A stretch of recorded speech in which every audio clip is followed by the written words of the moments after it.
Gil Evans, Plaid MEP. What do you make of this poll, which seems to suggest that come the Euro elections, there's going to be 3 Labour MEPs, 1 Tory and none from Plaid? Well, we have to take polls as a guideline, of course, and we have to take them seriously. And I'm glad to see that this is one of a series of polls that are going to be coming out so that we can track the views of electors as they are put forward in the polls. I think there's 2 things. First of all, that we haven't really yet had the debate on the future of Wales within the European Union. And if you look at things in a UK context, then of course it's quite different than the Welsh context. Wales benefits from EU membership, and it's only a party representing the people of Wales and the people of Wales alone that can represent those interests.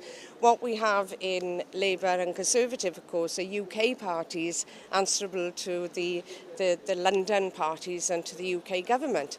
And in the past few months, we've seen example after example where Wales has lost out because of that, whether it's on funding or agricultural payments or transport routes or fuel duty in rural areas. The London parties are not standing up for the people of Wales. They are not looking after the Welsh interest. So, of course, for us as a party, it means we have to work even harder to show people that it's in their interests to have a Plaid Cymru MEP. But we also have to be worried about the implications if we only have UK parties representing Wales. I mean, as things look in this poll, it looks like a complete disaster for Plaid. So clearly you have some work to do to convince your voters that you're worth backing. Yes, and I have a lot of work to do here. I mean, the work isn't finished yet, and I'm fighting on a daily basis in the European Parliament for the interests of Wales, and of course I'll carry on to do that.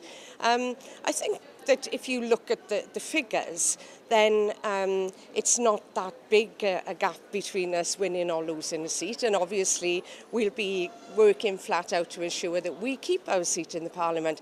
I've been here for nearly 15 years and I don't intend to give it up easily now. I want to carry on representing the people of Wales, and that's what I intend to do. You mentioned that you've been working hard from out here in Brussels and Strasbourg.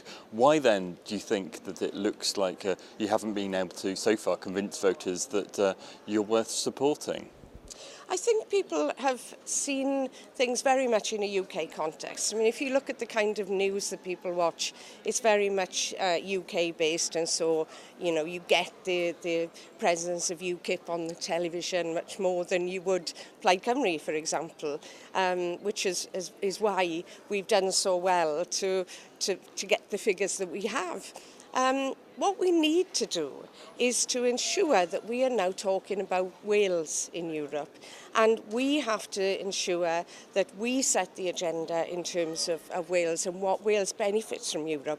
When I've asked the Welsh Government how much does Wales benefit from being in the European Union, they couldn't even tell me because they'd never even looked at the figures. It's only Plaid Cymru that's done that. It's only Plaid Cymru that's looking for forging a new and a better future for Wales in Europe, because we could do much better. We do well in the EU now, but if we were speaking for ourselves and voting for ourselves, we would do much better. While the UK government ministers are speaking on Wales's behalf, we don't get half as much as we could. And so that's what we need to show people, not only that we are the only party that would speak on behalf of the people of Wales, but that we could make things much better.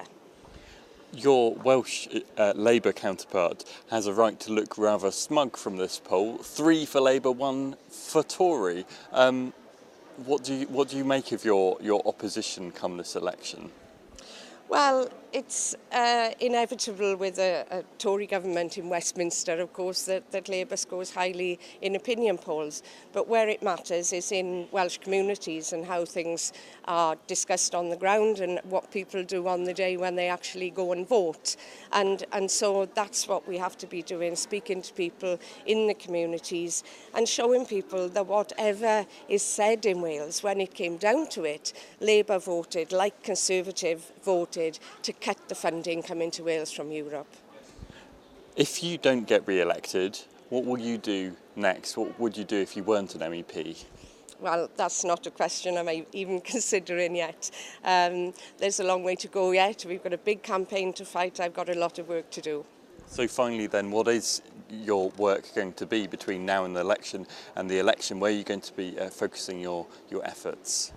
Well, it's on the Welsh interest, purely that. It's showing how much better things could be for Wales, and it's showing how we would change Europe to make Europe work for Wales, because there are a lot of things about the European Union that need reforming, but we want to see that reform taking place in the interests of small nations like Wales that don't really have their own voice here in Europe yet, and which, unless we do have our own voice, are going to be sidelined, like we've seen the UK sideline Wales in transport, in funding, in lots of other issues. So I'm going to be working to help influence the reform of Europe so that Wales as a nation and as a people gets equality, equal treatment, fair treatment with the other nations and peoples in Europe.